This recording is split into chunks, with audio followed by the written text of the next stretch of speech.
Hi, my name is Kathy Jaskolski, and I've been a yoga teacher for over 20 years.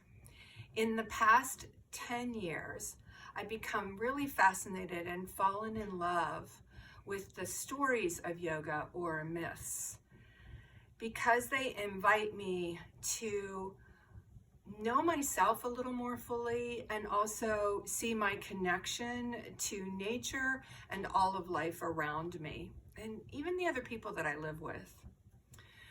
We're in the midst of challenging times with the coronavirus, and so I'm choosing to share a story today about Ganesh, and he's the remover of obstacles. A long time ago and far, far away, and right here, right now, because this story is alive and awake in each one of us.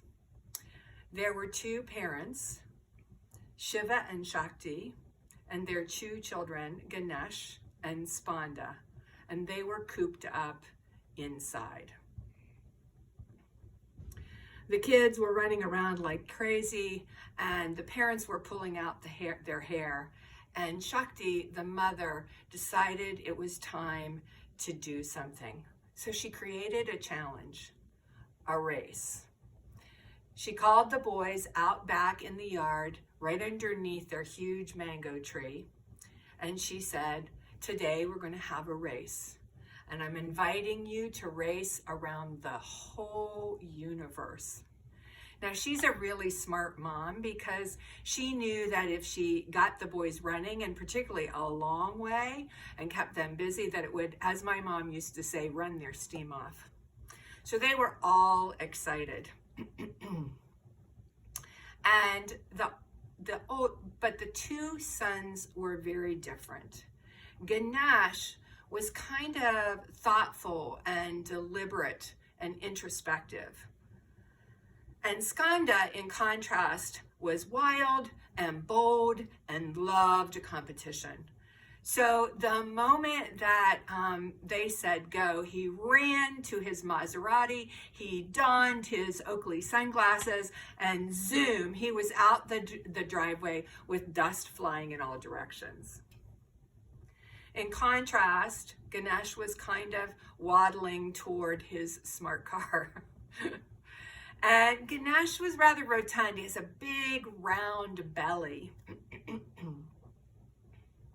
I want to stop here for a moment and share that when we're exploring a myth from the tantric yoga perspective, the invitation is to see ourselves as every character in the story. Not just the ones we like or really resonate with, but also the ones we're repelled by. And when we can do that, when we can look at all aspects of ourselves through the story, there's a magic that happens, and we come to know ourselves more fully.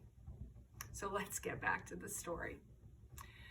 So Ganesh again is walking toward the car, and his father, Shiva, is getting frustrated, and he yells at him, "Ganesh, what are you doing? Skanda is halfway around the universe, and you haven't even started your car. You're going to lose." And Ganesh took a moment. He paused. He got quiet, and he listened. And then he got up and he walked over to his parents, who were standing at the finish line underneath the tree. He paused and looked at them both, and then he walked completely around them. He came back and stood in front of them, and he said, "I won!" And Shiva and Shakti looked at each other confused. And Ganesh went on to explain, You are my universe. Now, as a mother, every time I tell this story, I tear up, because how amazing to have your sons realize that you're the center of their universe. What Ganesh did was he moved outside of the normal way of racing. He allowed himself not to get stuck in a certain way of being, not to berate himself, not to get angry, but to go inside and listen to his heart. And when he listened, he was listening for what is the gift in this challenge for me?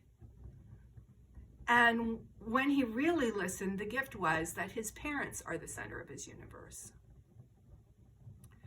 So our lesson from this story is, as the world is shifting and changing almost moment by moment, Ganesh is there to support us in the challenges.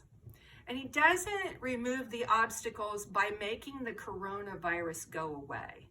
He removes the obstacles by inviting us to get still, to listen, to ask a really important question. What is the gift in this, in all that's happening right now, in having to stay home, in possibly not being around other people or without work? Like, what is the gift in this for me?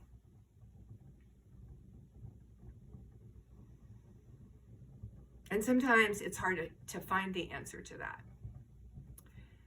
But it's the question that matters.